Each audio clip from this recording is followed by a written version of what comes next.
لبيك لا شريك لك لبيك إن الحمد والنعمة لك والملك لا شريك لك لبيك. قیامت کے بارے میں ہمارے جو تصورات ہیں وہ یہ ہیں کہ وہ اس دنیا کے بعد جب ایک دن خاتمہ ہو جائے گا تب واقع ہوگی، یقیناً ہوگی.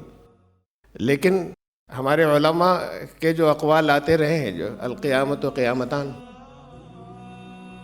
قیامت صرف وہی نہیں ہوگی، دنیا کی بہت سی قیامتوں سے گزر کر وہ قیامت کبریٰ، اصل قیامت، بڑی قیامت واقع ہوگی. یہاں اس دنیا میں بہت سی قیامتوں سے ہم گزر رہے ہیں، اور قیامت کے سلسلے میں وہ قیامت کبریٰ جو اصل قیامت بڑی ہوگی، جو واقع ہوگی، اس کے بارے میں قرآن نے جتنی باتیں، قرآن میں کے اندر جتنے بیانات ہیں، وہ سب چھوٹے پیمانے پر یہاں ہماری نظروں کے سامنے سے گزر رہے ہیں، اور کچھ اور آگے آتے چلے جائیں گے. غیب شہادت بنتا چلا جائے گا. ہم دیکھ لیں گے ان چیزوں کو جو بتائی گئی ہیں وہاں پر چھوٹے پیمانے پر، یہاں پر جو آگے بڑے پیمانے پہ واقع ہوں گی.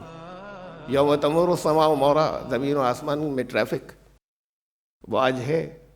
پہاڑوں کا ریزہ ریزہ ہو جانا، ڈائنامائٹ، وہ آج ہیں. ہم یہ سمجھ نہیں رہے کہ اور یہ بڑھتا جا رہا ہے وہ دور قیامت کی طرف لگاتار، اور وہ مناظر جو ہیں وہ زیادہ حقیقی شکل میں ہمارے سامنے آتے چلے جا رہے ہیں چھوٹے پیمانے پہ، جو جب واقع ہوں گے.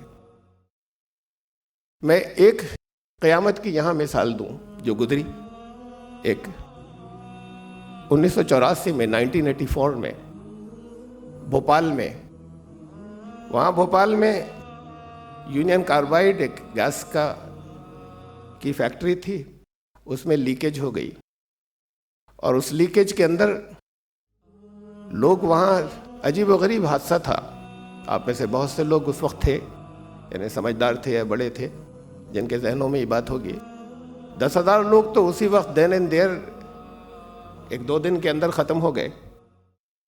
اور اس کے بعد بہت بڑی تعداد جو ہے پھر بات کو مرتی، سسک کر مرتی رہی، تقریباً 25,000 اور پھر بچے جو اس کے بعد پیدا ہوئے آئندہ 2 نسلوں کے اندر، وہ بچے عجیب و غریب، معذور بچے، اندھے بچے، انکیپیبل بچے، ان کی پیدائش ہوتی رہی.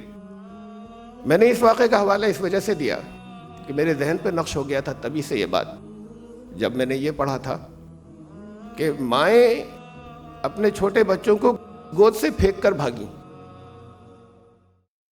ہمارے ذہن میں تصور ہی نہیں تھا کہ ماں یہ کر سکتی ہے.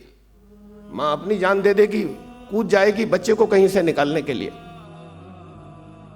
وہ قیامت کا منظر تھا پھر، کہ جہاں تکلیف ایسی ناقابل برداشت تھی کہ کسی کو اپنا ہوش نہیں تھا. ماں کو اپنا ہوش ختم ہو گیا، ہوش ذرا سا باقی رہتا تو وہ بچے کے لیے جان دے دیتی. تو ماؤں نے اپنی دودھ پیتے بچے کو گود سے پھینک دیا، انہیں ہوش نہیں تھا، اور بھاگی. وہ جلن جو تھی، جو تکلیف تھی اس کی. یہ بہت جلدی میں گزر رہا ہوں اس وقت کے کچھ فوٹوز. یہ بچے جو بات کو پیدا ہوتے رہے لگاتار. یہ ہے قیامت جس کا ذکر کیا تھا قرآن نے. یوم لا ینفع مال ولا بنون، مال کام نہیں آئے گا، اولادیں کام نہیں آئیں گی. نفسا نفسی کا عالم ہوگا. یوم یفر المرء من اخیہ، بھائی اپنے بھائی سے بھاگے گا، وہ امہ و ابیہ، اور اپنے ماں سے، اپنے باپ سے، و صاحبتہ و بنیہ، اپنے بیٹوں سے. تو یہ تھا وہ منظر جو یہاں پر بھی گزرا. یہ جیسے میں نے قیامت کو آپ کو بتایا، یہ قیامتیں یہاں پر آگے آنے والی، جو یہاں کا مستقبل ہے، جیسے اس قیامت میں جو کچھ ہوگا وہ آپ تیار کر رہے ہیں اپنے ہاتھوں سے. جو آپ کے ساتھ ہوگا، جو ہمارے ساتھ ہوگا، ہم تیار کر رہے ہیں اپنے ہاتھوں سے. ایسے ہی آگے جو دنیا کے اندر جو یہ دور چلتا ہے، آگے آتا جا رہا ہے قیامت کا دور، اس میں بھی جو کچھ سامنے اس وقت ہے وہ ہم نے اپنے ہاتھوں سے تیار کیا ہے، اور اس وقت ہم جو کچھ کر رہے ہیں وہ ہم اپنے ہاتھوں سے تیار کریں گے.